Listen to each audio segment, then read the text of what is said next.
Well, welcome to episode number 73 of According to Flint, the podcast, coming to you from beautiful Livingston, Montana, and the producer of the Livingston PBR, how many years? 13. 13 years. Is that including the Bozeman year? The Bozeman years? 13 here, 3 in Bozeman. It was that many. No, 13 here, 4 in Bozeman. It's that many here. We're old. We're old. Anyway, Freestone Productions, Bullstock Media, for 27 years, the official photographer of the professional bull riders and event producer, fly fisherman extraordinaire, started his career with me. All of the above, Mr. Andy Watson, JC's husband. Before we started recording, we said, we're in such a great spot. We take for granted sometimes living in Montana when we have days like this. For sure. They're testing microphones in the background. We could get hit by a water truck, a bull truck. We don't know. It's a good spot. Golf ball. Golf ball, yes. By the way, Livingston Country Club? Livingston Country Club. The golf course right behind us, and then the Yellowstone River. Pretty good spot here, isn't it? It's amazing. Yeah, this place, this town is cool, nestled in, right, surrounded by the Yellowstone River, Livingston Peak in the background, sunsets here every night during the show. It's so cool. And we're going to escape without a thunderstorm, I think. I think. You can't say that out loud. No, we will not. It's amazing. Like, the weather forecast is amazing. It's supposed to blow 5 miles an hour today, and by the time the show starts, it says 2. By the way, Andy Watson, also part-time meteorologist through the years, like the greatest weather guy ever. You have to be. And I should say, we are in Livingston as we record.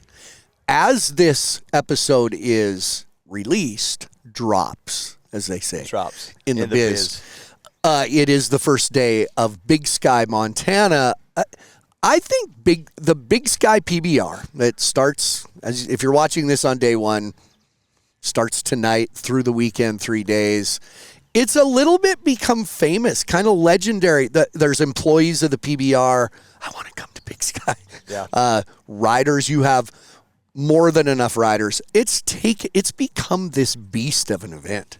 It started out so cool in a little patch that JC and I went up in my little red tractor and knocked sagebrush down and moved rocks and brought in, limited bleachers, portable bleachers.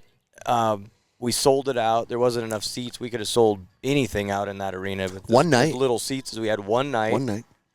Just on a whim. It was crazy expensive to do, and I thought, I'm going to bring the A-team in. I brought all of us in, and it was incredible, and the crowd went nuts. The town went nuts, and we did 2 nights, and then we went 3 nights, and we've never not sold a night of that event out, ever. So many things have changed in Big Sky, Montana, and it's inevitable. We could go into a bigger conversation of, well, I can right now, the summer resort business at Big Sky, Montana. I think in the last just 10 years has really blown up. It used to be it was a ski area. Right. Isn't it funny how when we were kids and not even kids, but as we grew up, it wasn't popular in America to know about going in the mountains. We knew. Yeah. It was like we had this secret in Montana. They're all at the beach. They're in the cities. Oh, boy, the mountains are popular now. Big Sky has changed. Well, it's the Aspen, the Telluride, the Vail, Tahoe, all of those mountain areas and the ski resorts, and it attracts money. There's money there. They all go vacation. They're like, oh, my God, it's so beautiful. Let's buy a house. And then they buy a house, and then they buy another house. And it's I don't know. It just keeps going. And you don't know. I've tried to be really neutral about it. A lot of people call it the Yellowstone effect. The TV show, of course, gets people wanting to see that kind of scenery, which Big Sky is that. Mm-hmm. And I've been pretty neutral about it, but it's going. It was the first time this year driving up to Big Sky that I went, ooh. The Yellowstone effect is definitely part of it, but it's been growing.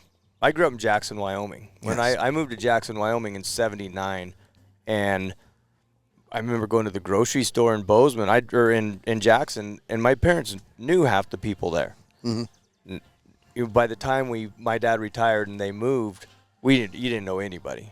It was a little cozy town with some good ski hills and pretty mountains, and you had your tourists, but it wasn't packed. Right. And then it got to the point where it's so packed that businesses don't have enough places to put employees, so they lived over the hill in Idaho.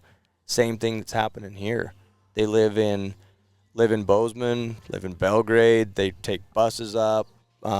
They're pushing out all their employees because they can't afford to live there. And it's the same thing Jackson did. It's cool to see. It's cool for people to come to Montana and pay all my buddy fly fishing guides and go golfing on the golf course. That's right.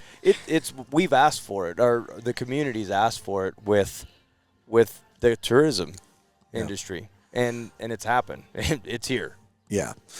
I remember you talked about the infancy stages of the Big Sky PBR, and we did. I remember you calling me. Yeah, we're going to do this bull riding at Big Sky, and I'm thinking, by the highway? I had never really been up there since I was young, and get up there, and you did. You cleared off the sagebrush, and the bleachers were so small. Remember the buses, the whitewater rafting companies would park behind it, right? It was crazy. When JC and I made that arena, our partner Eric Ladd with Outlaw Partners, he came to me. I came to him first, and I said, I want to do this event for you in Big Sky. Like, I want to do this big, crazy event. I want $1 million. Give me $1 million, I'll do this event for you. I didn't even know what $1 million was back then. Well played, though. Yeah, I'm like, I want $1 million. I want to put on the richest one-day bull riding or two-day bull riding, whatever we do, the richest bull riding in Western history. And he said, no, that's not happening. Okay, I had to try. So then I got him involved with the Bozeman event, and he got a couple of his buddies up there that one of the builders, Jim Murphy, who's a great guy. They came in, they helped sponsor that event and helped make Bozeman a big, cool event. And then pretty soon he's like, okay, we're ready. He got it. Yeah, he got it. He fell in love with it like so many people do. It's hard not to. This is such a cool sport. So we did it up there. JC and I went, took my little red tractor, knocked sagebrush down, rolled the rocks out. In the middle of the day, we'd be burning up hot and dusty and all, sweaty and muddy. And there was nothing up there. There's one place to go eat in that valley. And so what was the place? Choppers. Yeah. You could go drink whiskey at the Broken Spoke, though. Well, they just built the new little town center in there. And remember the road that turns around where they do the farmer's market now. Yeah. And so we'd walk over to Choppers, and I'd go in the bathroom, and I'd wipe this red mud dust off of me, and we'd sit down and eat, and go back out and do it again. And we did that for days. We'd drive back and forth from home. And we'd bring in, Mark Ward's been with us since day one with his arena. Bring in the arena, set it up. We'd bring in the little portable bleachers that we had to get from Minnesota or something. It was a long ways away, and they're really expensive. And then we put the flatbed trailers on the back, little 50-seat bleachers on top of them. Yeah. And then the buses, the whitewater raft companies. Yeah. And I don't know where it is. I wish I had the poster that I built. We built graphics on computers were terrible back then, and we built this silly poster. It was a giant white tent and an arena and Lone Peak in the background. And today, you walk in there and you open that poster and you look at it. It's it.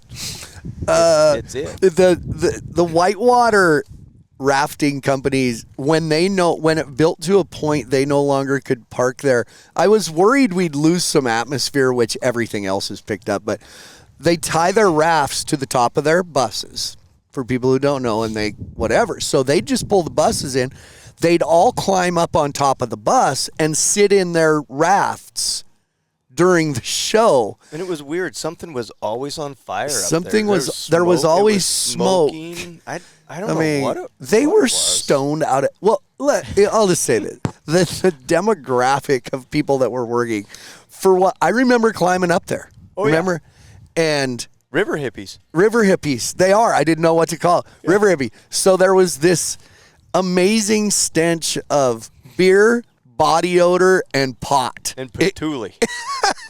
They were stoned out of their minds, and they had so much fun. Remember, that's what we talked about then. Yes. That doesn't happen anymore, but the place has grown. Now you got a little stadium. It's moved because of the development. You had to move the arena. switched it around so the people can see Lone Peak. What do you seat there now?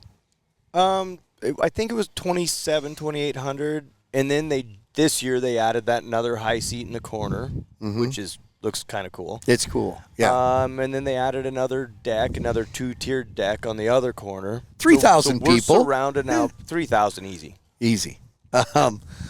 It's an interesting demographic. A lot of people get upset. And Montanans, if there's a rodeo or there's a bull riding and they want to go, they get to go. That's kind of the world. That's what's cool about living in Montana. Livingston PBR. If I want to go, I'm going to go buy tickets and go. People, really native Montanans, get upset because they can't get tickets. Tickets sell out in like 3 minutes. It's I don't know. I can't even imagine it. Livingston, this is a great event. This event is so good. It holds 5,000 people. It's hard to sell 5,000 seats in the middle of summer in Montana. We get 4 months of beautiful weather, and it's beautiful today, and everybody wants to be on the river or hiking or exploring or whatever. It's hard to get people to commit. This should be very close to sold out, if not sold out. But when you have 1,000 GA tickets still open the day of the show, it makes you pretty nervous. Yeah. But they all come. They're going to see it's a nice day. There's no wind. That one, the problem is not having enough tickets and having, like I said, people are mad or people can't come. You're telling billionaires, ooh, sorry, you can't buy a ticket. We don't have any. Well, I'd like to go to Packers games. I can't get tickets there either. I mean, it's kind of the same, but it's funny. I try to explain to people, on the Montana topic, basically an hour from here to, in a sense, the two events are an hour apart.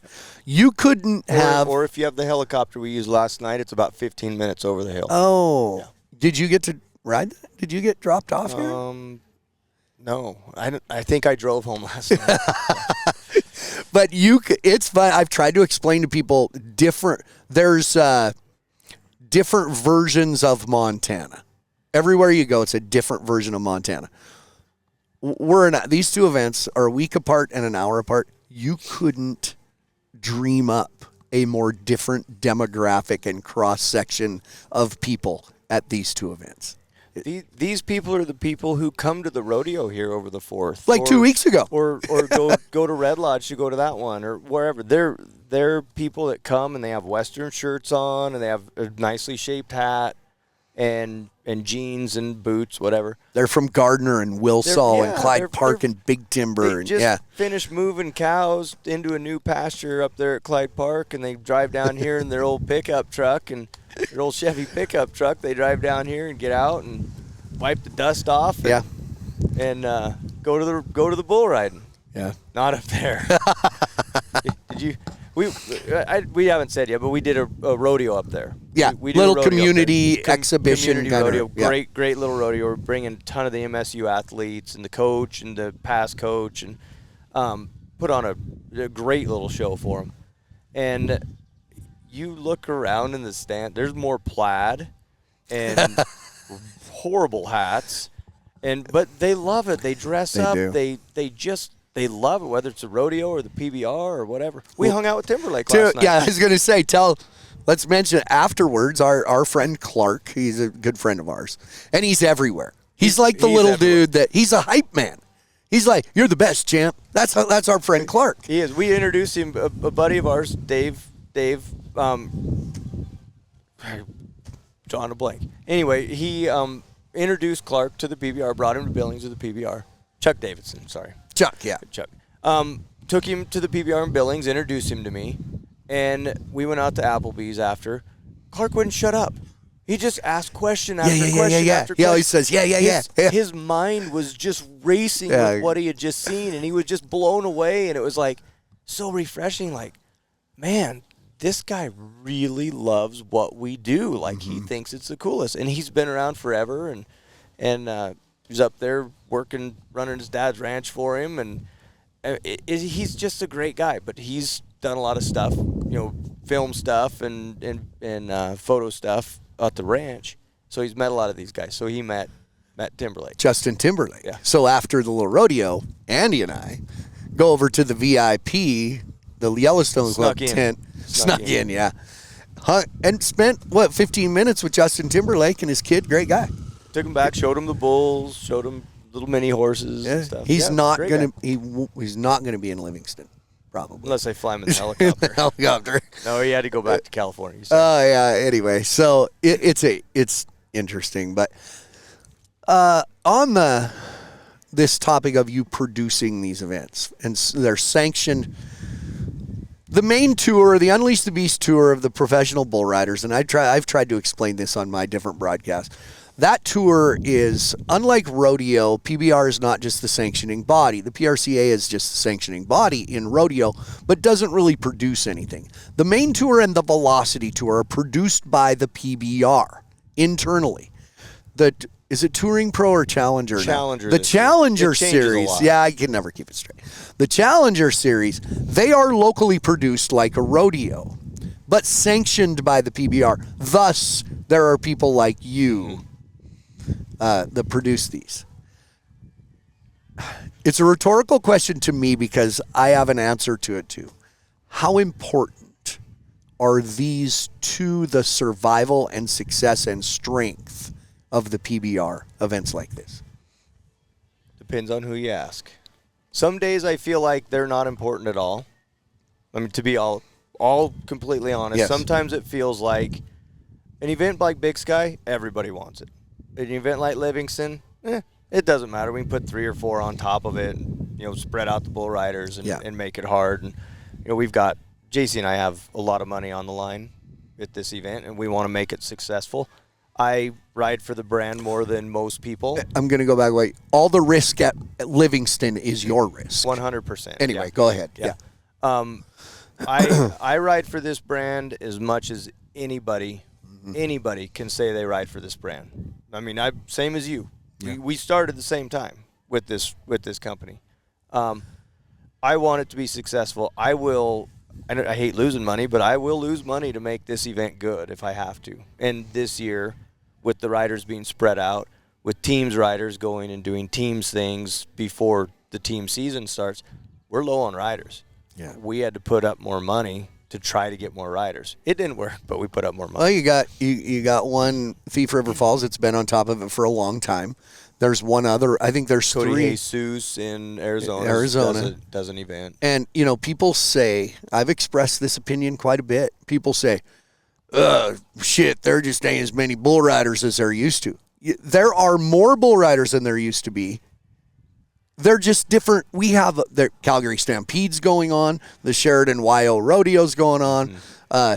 There's bull ridings everywhere. There's a lot of bull riders. We just send them a lot of damn places. It's a good day to be a bull rider. You can go anywhere. There's a lot of places to go. I mean, when a 15,000 added fees paid event is something you don't even consider going to. Pretty good day to be a bull rider. Yeah, if you're sitting at home because you have nowhere to be as a bull rider, you're a dumbass. You're a dumbass. You're a dumbass. But the really cool thing about this is we do the mini bulls with 406 Rodeo, Lacey and Joe. There's some of these kids coming up that we've been watching through Junior World Finals and through some other events. I think there's some good kids coming up. Brady Turgeon, he came up through it. I watched him come through Leal's and then up to Junior World Finals. And there's some pretty good bull riders coming up. I'm excited to see what happens. Hopefully we can get more. It's a hard sport. Yeah. It's dangerous. It's a little dangerous, and it's hard to – I think it's hard to get a kid talked into being a bull rider unless you grew up around it. Yeah. Well, and the importance of this is, the Unleash the Beast tour is top 35 in the world every week. They got to come from somewhere. We don't just invite them, names we know. This is the building. These are the building blocks, events like this. We have a Challenger Finals that can seed you for the next year of the Unleash the Beast. There are just so many benefits. And I believe that much like not every rodeo is Reno, Cheyenne, Calgary, Pendleton. There's Drummond, Montana, Stanford, Montana. Those are the basis for people. You were talking about the type of people that come here to Livingston. That's how we keep feeding their appetite to watch bull riding. In turn, then they turn it on on CBS Sports Network on a Sunday afternoon. You got to have this to give people access. Not everybody can go to Madison Square Garden, Right, or Oklahoma City or Tulsa, wherever. They get their fill here. You got to wet their whistle a little bit and get them interested. yeah, and you've got to give those young guys, a place for a proving ground. And I don't ever expect this to be like Madison Square Garden, or I don't expect this event to be like Big Sky. It is, if we could get more sponsorship, put more dollars together, add more money, we will get more guys. End of the day, it's about the money. Yeah. It's putting who puts up the most money wins, and we can't here. It's the sponsors. We just don't have the sponsorship. This is dollars. truly small town Montana. It's small town Montana. They make money 4 months a year. We're right in the middle of it, and then they close their doors and they buy a ski pass and they go skiing all winter.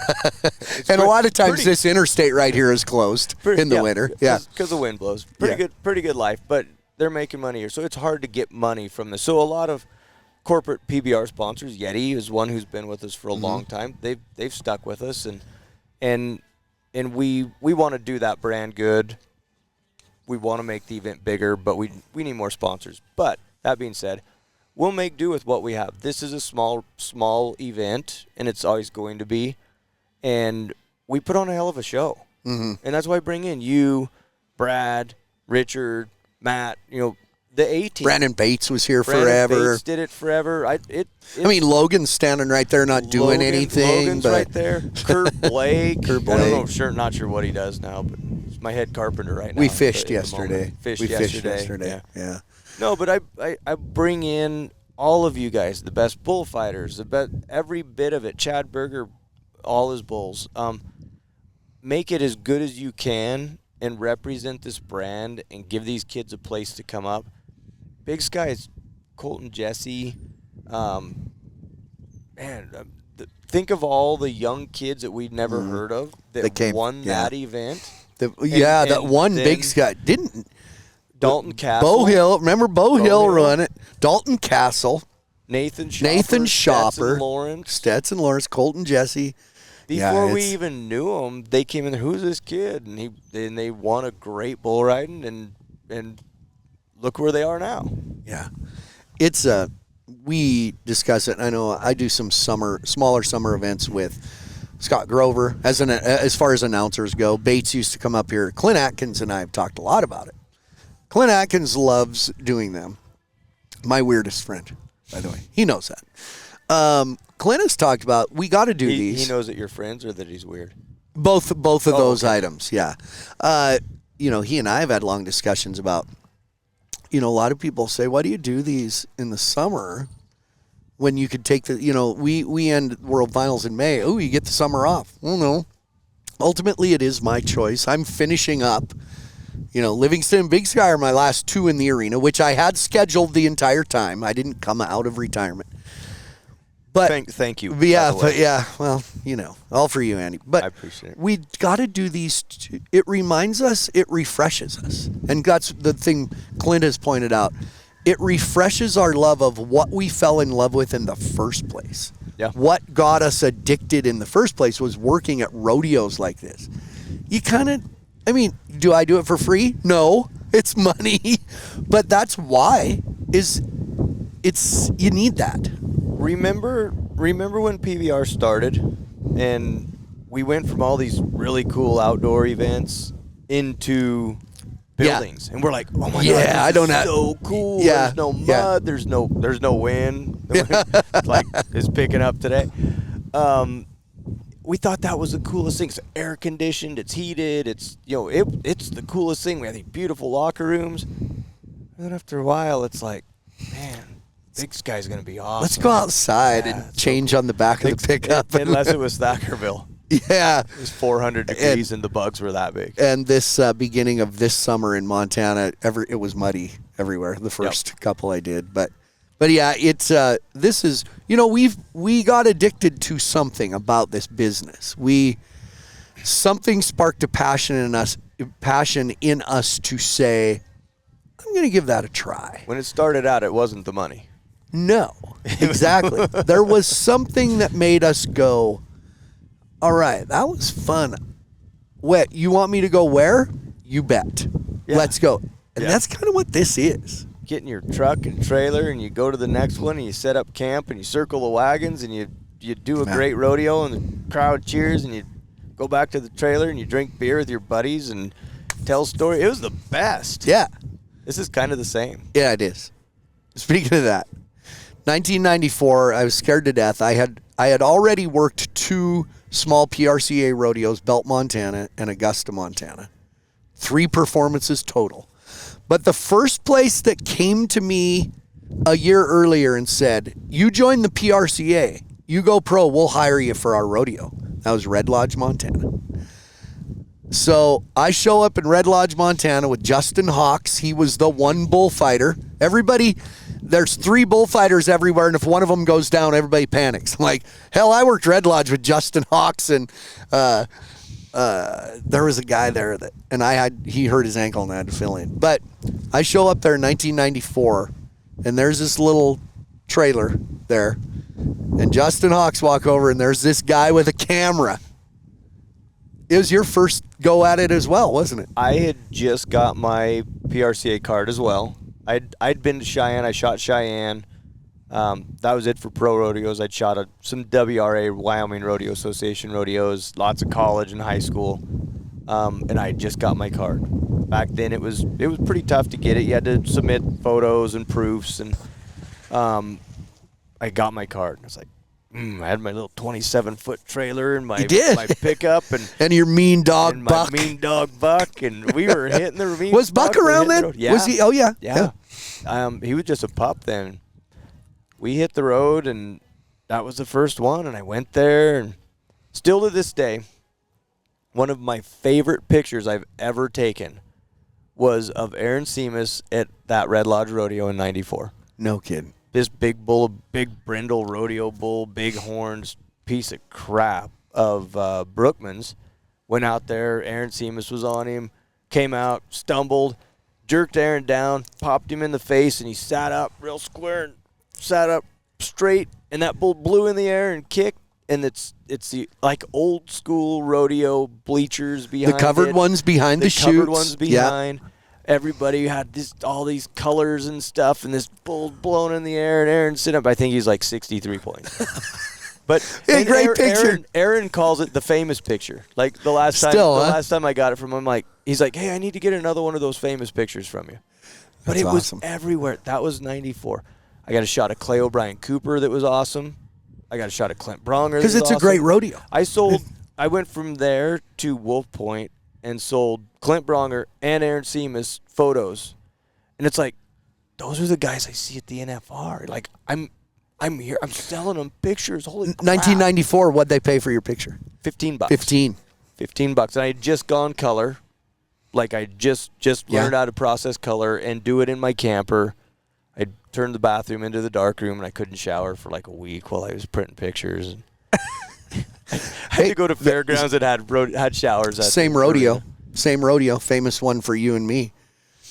Got a hold of the calf's tail midair doing a flip, and my shag is same play, same one. Yep, awesome picture. I took great pictures that week, and that was, I'm like, man, I'm doing this. And then I wrote a bunch of hot checks to get to the next event. Oh, great. So that I could try to sell pictures to cover the hot checks so that I could write hot checks to get to the next event. That should have been, you should have put that on your truck. Andy Watson, hot checks for hot chicks. I don't know if that would have attracted very many. But no, not really. It's worked for a lot of cowboys. It has. It has. But that was so it was kind of funny that we ended up in Red Lodge, and Justin Hawks, who was a dear friend of mine, and I remember he said, we were sitting there after a rodeo, looked at you, and he said, man, for a guy with not much hair on his head, you sure do have hairy arms. I'll never forget that. I will never forget that. Still no hair on my head, still have hairy arms. But then we end up kind of being in, I've told my story a lot, how David Allen and Jerome Robinson got me in performing at the ground floor of the PBR in about 96. Mm-hmm. David had me go to, and Jerome, along with Jerome, Kansas City, went and had a party at Rick Sutcliffe's house, mm-hmm. and then Jerome took us to Portland, and they got you too. So what they were doing and now that I know Jerome Robinson and how he worked, he was always looking for young guys. Mm-hmm. And he wasn't necessarily into using big names. But the young guys he used turned into big names. Yeah.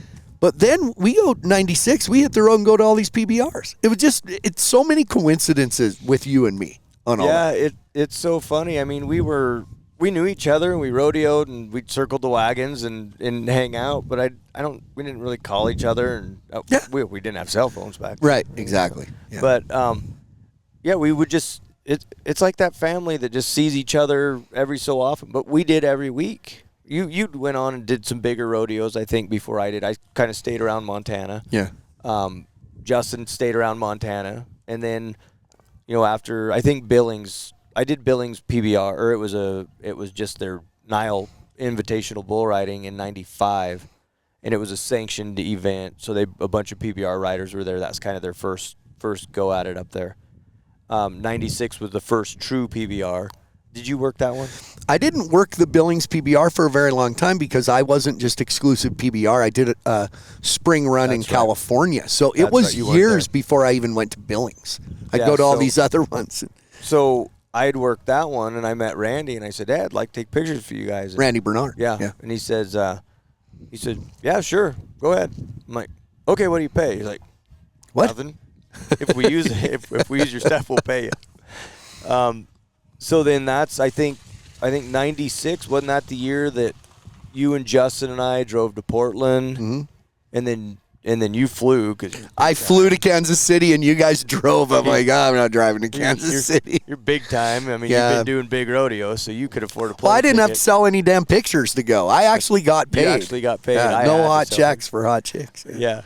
But yeah, Justin and I drove all the way to Kansas City. I mean, we did quite a few that year, and then it just kind of got more and more. 97 was your first finals. Yeah, was my first finals. MGM Grand. Yeah. Yep. Yeah, it's pretty cool. It's cool to see that progress, and it's cool to still be here with you and doing what we love and getting to watch your last ones. What are you gonna next year when I'm done in the arena? What are you gonna pay me to do? I don't know. Maybe, dude, I gotta have some summer income, man. Maybe you could be the head carpenter, and then Kurt can actually do his job. Listen, I can't build. Like I can't build a connection. I cannot. Yeah, and then Kurt could do his job. Speaking of that, I called you. We got set up here. I called you a few days ago and said, "Listen, just hear me out. Saturday afternoon in Livingston, I know you're busy, but I want you for an hour." And you know the first sound I heard? You went, I said, "We'll set up in the camp there. You just got to come and sit down." You just caught me checking my phone. You did? You? Well, that's what made I saw you look at your watch because somebody texted you. This is hard. I think contestants, rodeo, bull riding, whatever, should have to get a taste of what goes into a production of an event. You don't just unload the bulls and buck them. Some people do. There's a lot of stuff here. Cord McCoy had been coming to my events for years. And he always very appreciative. "Oh, man, great event. Thank you for putting it on." He decided that putting on events looked pretty easy, and he was going to go do an event. And I remember him coming back. I don't remember where we were, at a PBR somewhere. He came up to me and he says, "Hey, anytime you need anything at your event, just call me. I'll help you." He says, "I get it." He said a bunch of his buddies, like that he traveled with and rode bulls with, that committed to come sign autographs or do something. He goes, they didn't even show up. No. Yeah, weird. I'm like, cool. He gets it. He tried it and gets it. And now, he's got into it more. He's doing his rodeos and stuff, so he gets it. And until you do this, you don't get it. When I started, I was dumb. I didn't. I'm like, oh, yeah, I've been to 100 of those. Yeah. It'll be fine. Ooh. It's been a learning curve. Yeah. And to have guys like Jerome to go to and talk to and to surround myself with guys like you and Richard and Kurt, and all of us have we're all with relatively the same age, and we've all been around it relatively the same amount of time, and you learn so much, and all of us are so good at the aspects that we do, and you can kind of see the other aspects that other people do and put in your 2 cents and try to make it better, and it's such a great team. It's such a great family that it's so much fun. I'm well aware of that. There's a lot of things I don't understand. You know, the scaling for tickets and sponsorship decks and different things, which I know it exists. Mm-hmm. I just don't know that I'd know the process to get there. I've always said, you know, there's certain, I'll hear contestants, and I'm not bashing on rodeo contestants or anybody, but it'll be, if a sentence starts with, how hard could it be? It's hard. You know, you always get, well, how hard could it be to, hold on. If it starts with that, it's pretty hard. There's always, it looks like you can just do things on the surface, but there's always a devil's advocate side to it. That, well, hold on. Can I mention the how hard could it be story from last night? Yeah. It wasn't me, was it? Kurt. Oh, our friend Kurt Blake. Our friend Kurt Blake. Yeah, I want to know. With Vance. Or with Kobe. Oh, yeah, new young guy, Kobe Ruff. This is the greatest thing. Kobe Ruff, last year, Tanner Byrne got hurt in Calgary and couldn't come to the shows. I'm calling around everywhere. There's no bullfighters. As you know, bullfighters this time of year kind of get booked up. There's a few events. Kobe Ruff's sitting there. He's a young kid, doesn't have his PBR card, has never really gone anything that Belgrade, big. Montana. Montana. His dad, Vance, has helped me for years at the events. Great guy. We're like, maybe Kobe could do it. So I call Al Sandvold, and Kobe's been to his schools and stuff. And I said, Al, how could Kobe do this? Does he got it? Is he good enough? Can he get out there with these bulls and these guys and fight bulls with them? And Al said, oh, yeah, for sure. So I hired him. We got Kobe for Livingston, 1 perf, and 3 perfs in Big Sky, and he did awesome. So this year we're looking, the entertainer that I had hired booked another event, and so I was stuck. I couldn't find anybody. It's hard to find a good upcoming clown entertainer that doesn't want to charge, $5,000 and we don't need much. It's such a small rodeo. I don't do it because I go to the PBR. Yeah, it's just not my And we had a trick rider, so I didn't really need a walk and talk guy a whole lot. So I asked Kobe. I said, "Do you know any? I want a young guy like a Jerome deal. Let's find some young guys to build them to where they're good guys." And Kobe's like, "Man, I don't really know of any come to mind." He goes, "So what do you need?" And I said, "Well, I don't need much. I just need a guy to maybe go do a couple little funny things, just entertain the crowd, clap, dance, kind of like Flint does, but different, just something." Yeah. And he goes, "Huh, I might be interested in that." I'm like, "No, really?" Yeah, that might be kind of fun. So I called you and Richard, talked to you guys, Matt West. Hey, do you think we could pull this off? We're not going to use him a lot, but just something. And everybody's like, yeah, we'll help him. It'll be good.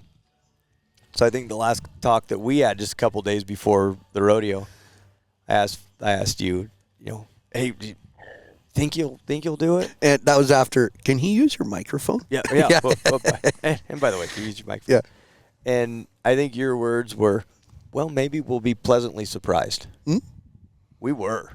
He was good. So Kurt. Yeah. So we're sitting there, we're watching. He right out of the box, he was like, awesome. We're like, well, where'd this guy come from? Yeah, and I said, because he didn't even know how to work the microphone. And I mean, 5 minutes in, he engages at a perfect time. Yeah. Yeah. And so Kurt, look, we're like, man, he's doing pretty good. This is awesome. And Kurt looks out there and goes, well, either he's really good or you've been making it look a lot harder than it is all these years. Either he's really good or this is near as damn hard as you've said it is. It's funny when you run into that. And this kid, we talk about our businesses and I want to do what you do and I want to do what you do. And And it is kind of funny when a kid that you've known and don't really look at as I've found a lot. The loud, entertaining guy outside of the arena, that doesn't always work. Kobe Ruff is just for example, I'm not putting it on him, but in the big picture, it's not always that person. No. And we saw a kid that walked out, and I was telling him, okay, you are wearing a micro. I was stood in front of the chutes, and he got himself where a lot of them do, where he wandered in front of the chutes and was just talking to the announcer, and I grabbed him by the shirt. I said, you're wearing a microphone. Go stand out there where they can see. I physically pushed him out, and he did. I pointed out some people in the crowd, a lady with a birthday. He didn't say anything to get himself in trouble. I was pleasant. There you go. Pleasantly surprised. Pleasantly surprised. Yeah. I hate to say it. He had as good engagement as some guys been doing it a long time, and I was proud. And that's when you go, okay, you're worth my time to help. I happen to need a guy here next year. Yes, you do. Yeah, I mean, you wouldn't be interested in doing it, would you? It's funny because, like, right now I'm like, and then in a few hours, after 2 hours in an arena this size, my knees will be screaming, no. But this is it's just a big rodeo arena. It's not like our typical little PBR arena. So it's hard. A lot of people come and say, oh my God, that arena's huge. No, it's not. It's a rodeo arena. And I've worked some pretty damn big rodeo arenas. I have fun here because it keeps me moving, and I like that. What do you think you could fit 3 or 4 of these in Cheyenne? What is the length? I know how long Cheyenne is. The arena, it is, I think it's 2 football fields. I think it's 600 feet long. So it's, yeah, and Calgary's still a pretty big arena, but Calgary's bigger. The facility's bigger. There's a stage and a tarmac. So, yeah, this doesn't really bother me. No, this is fun. It's the action-packed, edge of your seat, as they say, sport that PBR is in a rodeo arena.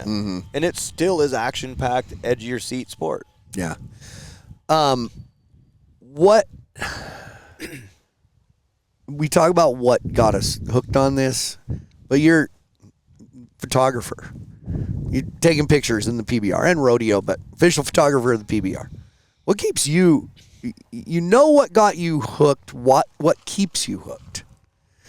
What is it? All of a sudden you see this image and go, "Ooh, captured that. Now what can I do?" What keeps you going besides the money?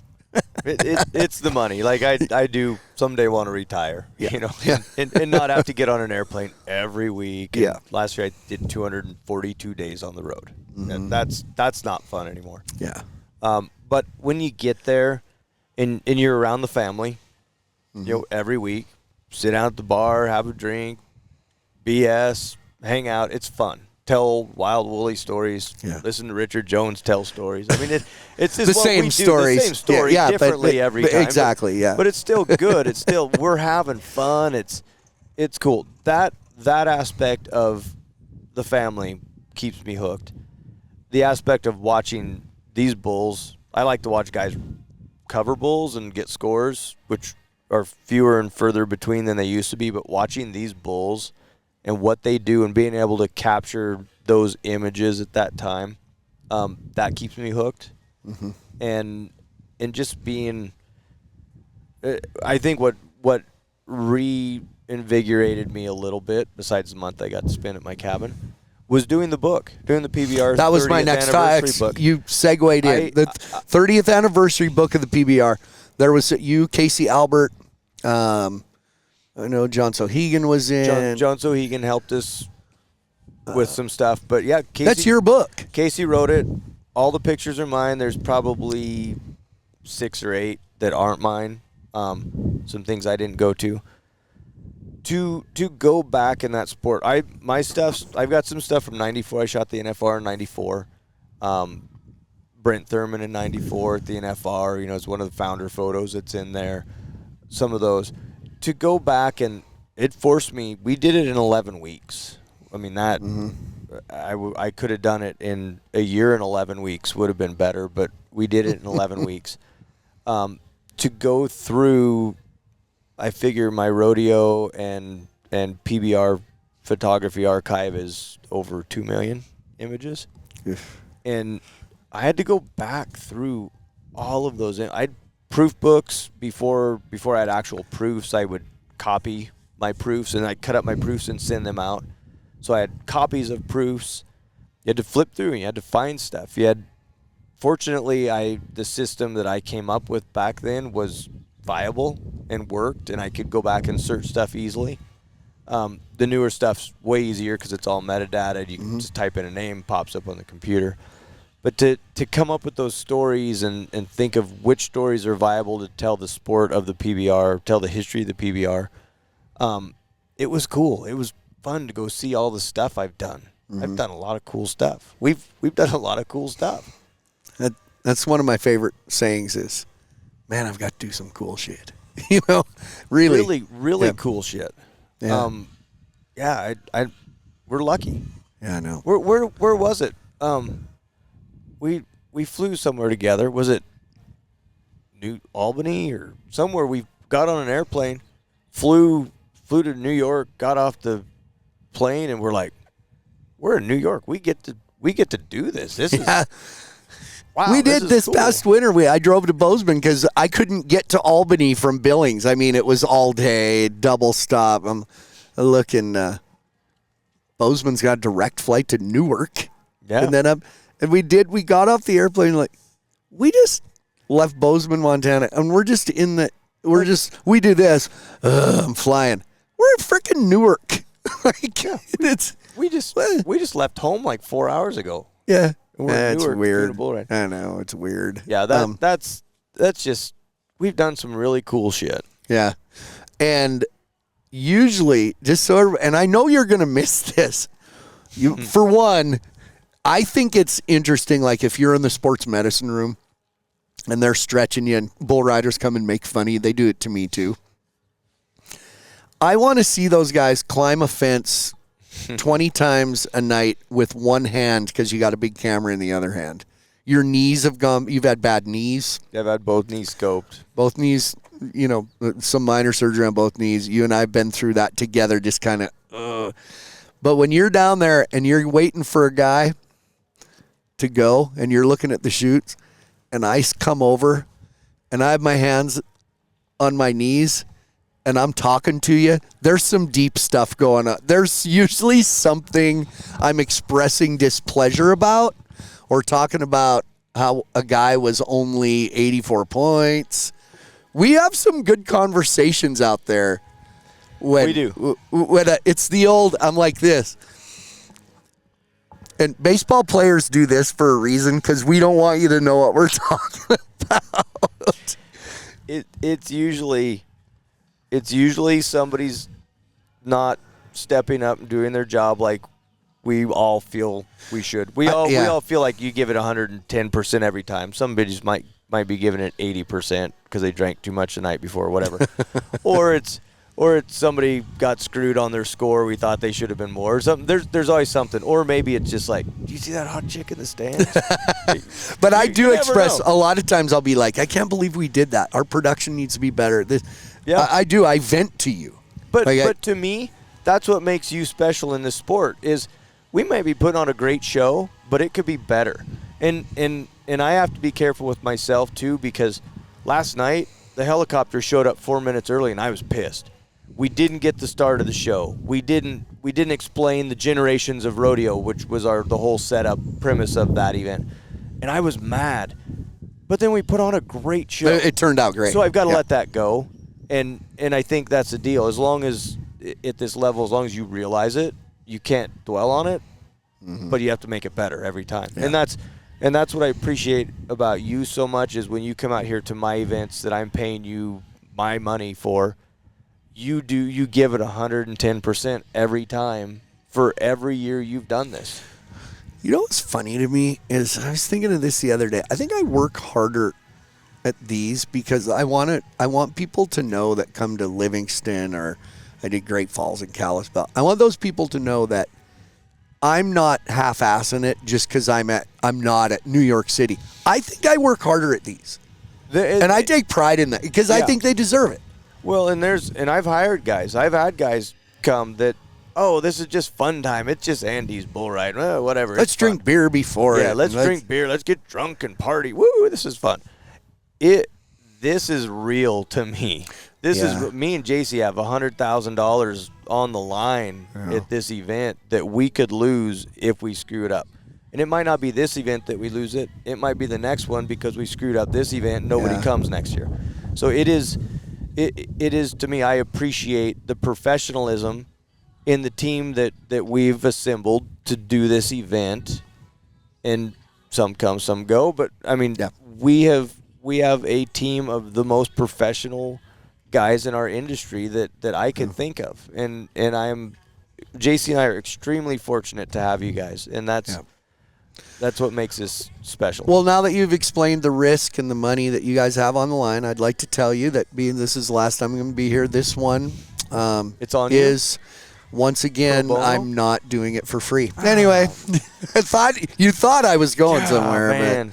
But anyway. Well, now I know that I have to build you a bronze by tonight because some presentation. Thank you. Some big event with lots of money made him a fancy bronze. So as soon as we get done with this, I'm going to figure out, do I whittle it out of this cottonwood tree or do I go find some mud out here and build you a bronze? You know, there's places gave me jerseys, the Sacramento Kings. I'm getting a Park County High School football jersey, home of the Rangers, purple and gold. That's it. Well, it's actually going to be the soccer girls, Park County soccer girls, because they're here helping park cars and stuff. Yeah, can't wait. I'll tell you. I know you have lots to do. I appreciate the time. I appreciate you coming in. Pretty tough spot here. In the shade with a breeze and a golf course. I've seen JC poke her head around the corner of that pickup like six times. She's like, and she's texted me. What is the current dilemma? And then I'll let you go. What is the current situation we need to handle? So do you want to know what this text says? From JC? Do I want to know? It's fine. Okay. Because she can fix anything. From JC Watson. I figured it out. We screwed up, but I fixed it. That's a conversation. Do you know how bad I want to get out of this chair and go talk to her and see what it is? I actually know what it is. We mailed a sponsor their ticket package, and I think it might have gone to the wrong place. If I was to guess, it went to the wrong place. So now we got to go back and figure out what tickets we gave him. Well, we don't have a real sophisticated ticket system. Right, yeah. It is a reserve system. It's a great system, but it's a lot. And if you pay with a credit card, we go. No, we got rid of that 2 years ago.